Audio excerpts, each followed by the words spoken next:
प्रभू श्रीरामांच्या विषयी अत्यंत अशोभनीय वर्तन करून सुद्धा जितेंद्र आव्हाडांनी माफी नाही मागितली. त्यांनी फक्त खेद व्यक्त केला आणि त्याबरोबरच मल्लीनाथी सुद्धा केली की आजकाल अभ्यासापेक्षा भावना महत्वाच्या झाल्या. आव्हाडांचा उद्दामपणा बघा की करोडो हिंदू धर्मीयांच्या श्रद्धास्थानावर आघात करून सुद्धा साधं माफी मागावी इतकंही सौजन्य त्यांनी दाखवलेलं नाहीये. मग मराठी भाषेतली म्हण जी त्याची खोड मेल्याशिवाय जात नाही ही त्यांच्यावरनं आली की काय असा प्रश्न मला पडतो.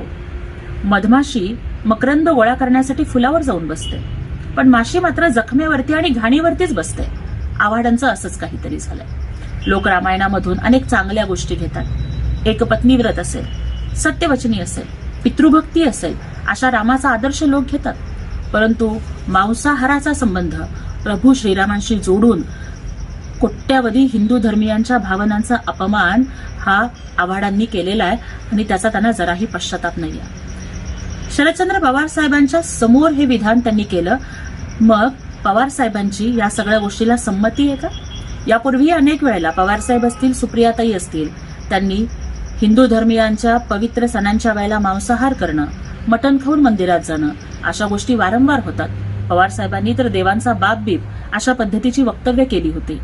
मग या सगळ्या गोष्टी पवार साहेब आणि सुप्रियाताई सुळे यांना मान्य आहेत का हा प्रश्न मला या माध्यमातून विचारायचा आहे.